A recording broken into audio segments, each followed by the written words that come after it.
because we spend all our time trying to show the other party where they're doing wrong or what they can do to fix our relationship. All you have to do is this one little thing, and I would be happy. And that's not really possible. That's where we really go wrong in relationships, is by trying to manipulate or...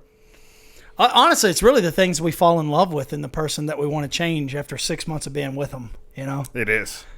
And I think that's where we're going wrong. It's about accepting them. We always say, you just got to accept them for who they are. And that's right. To the extent that you're willing to walk away, if you're allowed to change yourself, that's all you can do, is what I believe. You can lead by example. I believe that's a good one. If you want your spouse to be better in finances, then by God, you should be better in finances, right? But if they don't want to be, you should just accept that responsibility or move on. I think that's the key.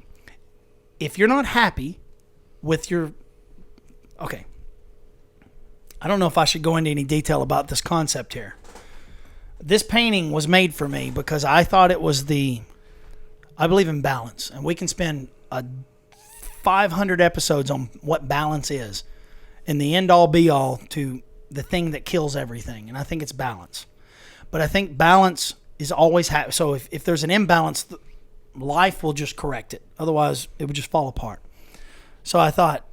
I got to tell you, it's my bartender. She was incredible. She's an artist, and I was telling her about this concept, and she drew this out on a napkin. And I was talking about the thing that kills all relationships is an imbalance, right? And I thought, when I say relationships, I mean relationships, partnerships, and friendships. All ships. This is the thing that sinks all ships: relationships, partnerships, and friendships. If I want you to change, I can get you to change by guilting you into doing it. I could guilt you into becoming something different, but there's a side effect to guilt, and I think the balance, the equal and opposing force, would be resentment. And I think that's why we start to separate ourselves from people, is because we get tired of feeling guilty. And I think that's what that painting represents, is the death of all ships. Is I can get whatever I want out of life by guilting someone into doing it, but there's a consequence: resentment. And it's a silent killer in all relationships. It takes time to start to get... I think that's when people cheat, is when they resent someone so much they have nothing left. It's just a compilation of resentment. It's everything you hate about this person, is when you end up going out and cheating or leaving or suicide or, everything you could think of that's bad.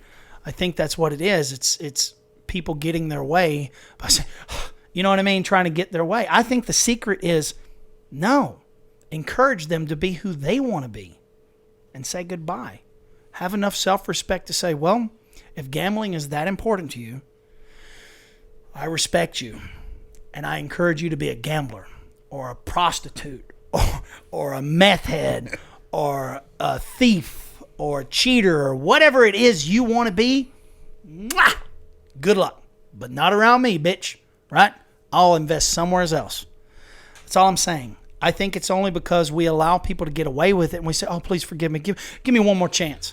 Give me 19 more chances. People that are apologizing for something over and over, and we keep giving them, no, nip that bitch in the bud before it kills the entire host, before it kills the entire plant, or sinks the whole ship. Now, when I say a ship, I imagine this container ship sailing across the Pacific, and we package all this guilt on one side of the ship, okay, and they load up a package of guilt, a container of guilt. And, well, it goes on one side because it has to be organized, but then to balance that bitch out, if you don't balance it, the ship will sink. You won't make it very far. So you balance it out with resentment, and it'll keep the ship upright. But over time, if you keep doing that, I think that's what that represents. It just sinks the ship. Relationship, partnership, or friendship. It just sinks it over time, and it's a slow death. And I think that's my thought on it. Whether it's right or wrong, I don't know. It's just something I'm exploring. Yeah, mine's always been, I always use the chair. I'm standing up on a chair. Mm-hmm. And you need my help. I'm trying to bring you up where I'm at. That's hard. If I bring you up where I am, great work. But the moment you start pulling me down with you, Yeah. it's kind of the same thing. Great analogy. You got to cut it because I see the same thing. because it goes to help them. When you try to help people, when you're in a relationship and the relationship is one-sided, just picture yourself being in the chair. Because everybody needs help. Yeah, everybody needs help. Yeah. And what's awesome about relationships is you want to help each other. You want to better yourself, and you like we're talking about relationships. So you're trying to help your partner be better, whatever it may be. But if that partner is not willing to put the work into it, I always picture myself in the chair. You picking that person up. If they want to help themselves up, guess what? They're gonna come to the chair with you. Yeah, and it works out awesome. Yeah, mine's a cliff. But they'll always pull you off. If they're not willing to help, they'll kill you before. I always pictured a cliff trying to pull somebody, a limp body up a cliff. Somebody that doesn't want help, they'll always pull you off before you. But if they could just dig 1 foot in and get one little by little, you know, that's. I think we see the same thing. I never heard that analogy, but yeah, as long as they're willing to have help.